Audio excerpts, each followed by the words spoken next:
My name's Anna Macrae and I'm an artist. As you can hear from my accent, I come from England. I've been over here for 20 years now. I came over here with my family. I have 3 daughters. And I would describe myself as a lifelong artist. My mum and her mother were also artists. And so art has always been part of how I grew up. I was always making and playing as a child. I suppose we didn't have as many things as young people have these days growing up as far as toys and things, so we improvised a lot and made lots of things out of cardboard boxes and that sort of thing, and I made my own clothes and that sort of thing. So I've always been a maker, and so I've always been very kind of creative in that way.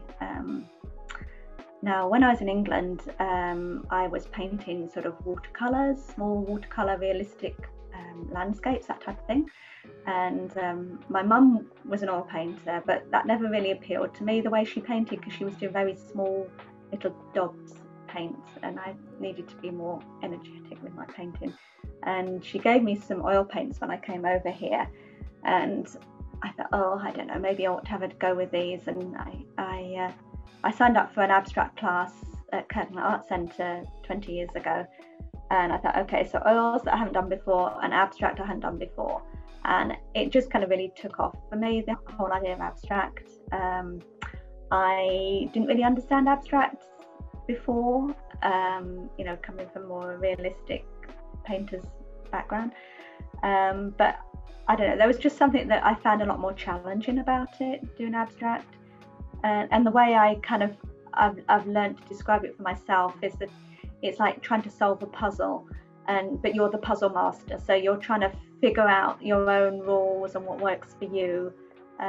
If you're doing a realistic piece, you know exactly whether it's right or wrong, because you know what something should look like. But as an abstract, I find it a much more thoughtful process, because you're always trying to look for sort of balance in composition and shape and form and color, and how everything works together.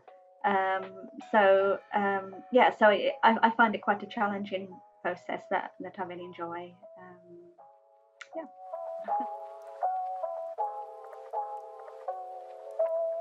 So I would probably describe myself as a process artist, which really means I'm inspired by the process of how I make.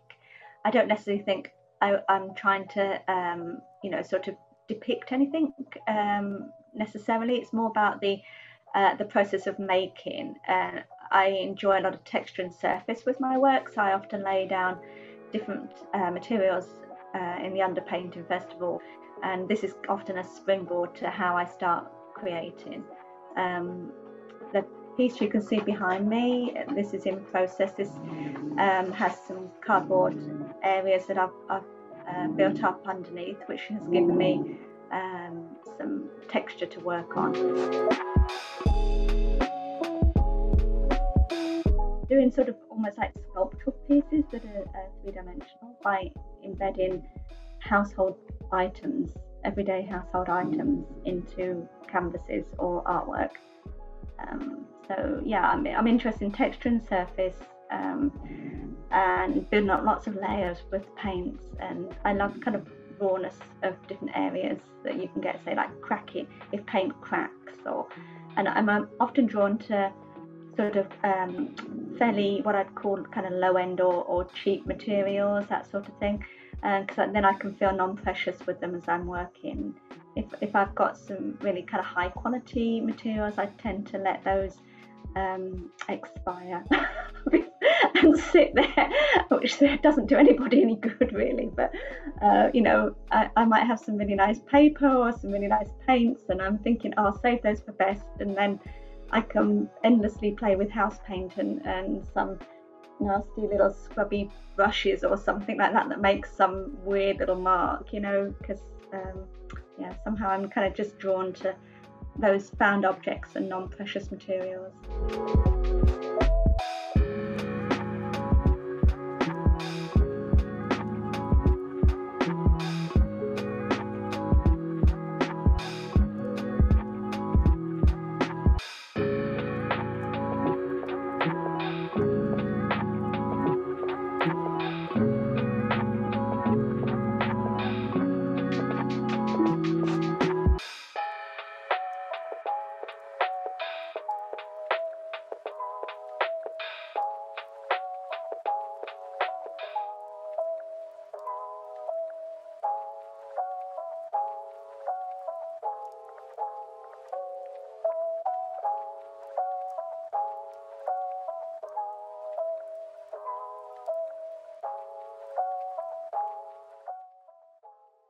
Yeah, I think that's so important because you have to be playful just to explore. Otherwise, you do get too precious with things.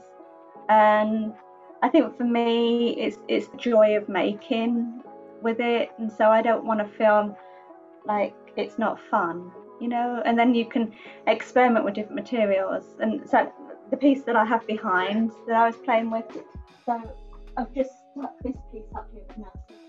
So I'm trying to decide whether it needs that piece or not. I kind of think maybe it does. But this is just a piece of cardboard that I've got here. And but I don't know. I'm just trying to find out what's going to resolve that piece. But the idea of just seeing what works and trying stuff out. So these are kind of cardboard shapes, and I've framed them in, like a shadow box. So I've just been playing with these different shapes, and I decided to try and do a bigger version of that. So I'd got all these different shapes that I'd cut out and started painting, and I was working at the same time as this piece, and I wasn't sure where this was going, and I kept thinking it needs something extra, but I don't want to I want to keep it quite open still and not overwork it. And so I laid it on this area where I was making some more of those shapes, and then I thought, oh, hang on, I'll put this on this. So, it's kind of the idea, pulling together those two parts, because, sort of a painting, people kind of understand more as something maybe that's more high art, you hang it on a wall. But if you're making things out of cardboard, people don't quite understand that necessarily because it's not high art material, So, but to combine the two, I think is kind of fun and unexpected to do. So, I'm kind of working like that at the moment.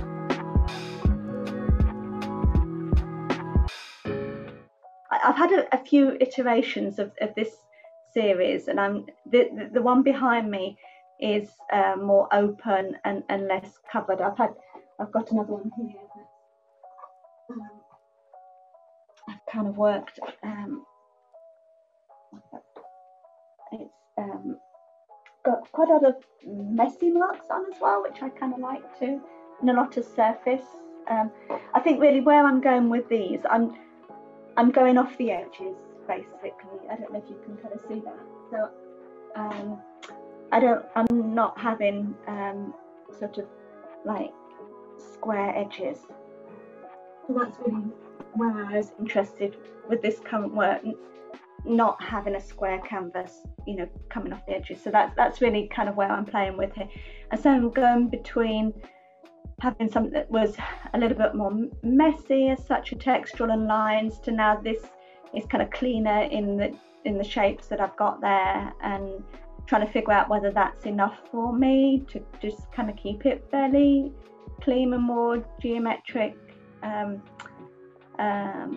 yeah, I mean, that's kind of part of the puzzle, figuring all that out. The one I've got behind here now, though it looks kind of okay, and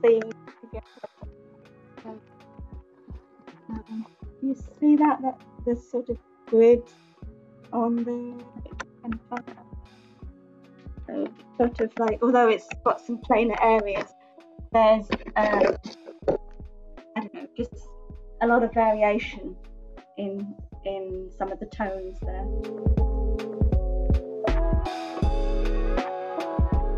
This new collection, really, I was kind of intrigued with cardboard boxes and deconstructing the boxes. I think as well, I'm just kind of so fascinated by all the little flaps and folds and detail with the cardboard box. And so just kind of deconstructing those, and then the edges that they create, that was really my starting point with these pieces. I think when I start a new series, there's always has to be some sort of element that I want to explore, and just having that as a new surface to go down first of all was really this springboard. And I feel that I've had maybe like 3 series that, or sort of expanding that series, but gone in different directions, just using that process. Yeah, cardboard box, great stuff. Awesome.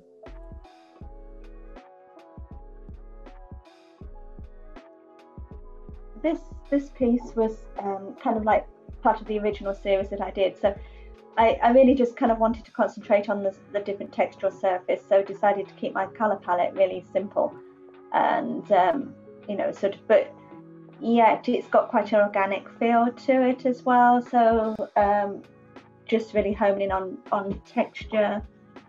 I don't know, you can see the different textures here, and again going off the edges I think is really fun. Those top bits and where bits that here sort of get I don't know, just looking as if they're somehow stained and old and messy. I think for me just kind of it works really well. So I wanted to kind of maintain the beauty of the boxes as much as anything by keeping the colour palette simple. So that's kind of where those sprung from. And then I went on to do that one I showed you earlier with the pink in it as well. But again, still kind of trying to leave some open spaces, but yet I want to put lots of little marks and things in. So it's always a balance of putting enough down to make it feel interesting and also to satisfy me in the process, and yet leaving some places to breathe as well with it too. And I think often if I can keep the colour palette fairly simple, I can have a lot of texture and interest in the surface and so on. So I tend to somewhat restrict myself with a limited colour palette or keep it fairly neutral so that I can really play up the surface and the marks.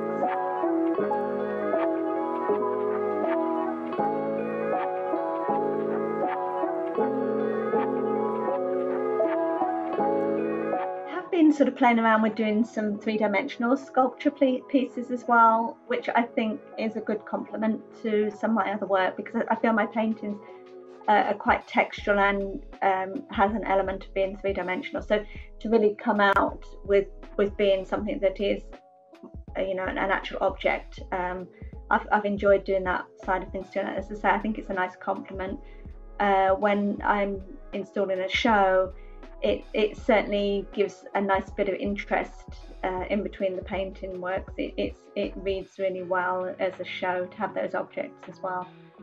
And again, really that's just kind of playing around with boxes and so on. I think the piece you have there has string. I think I had a box and then wrapped it in brown paper and string, and then kind of excavated it and then sort of painted it and really kind of exaggerated the surface there with different mediums to just find the beauty in things like the string, where the string's frayed, and just opening that out and then building that up with textures and shellac and so on. It really kind of exaggerates all that surface stuff, which I kind of find really interesting.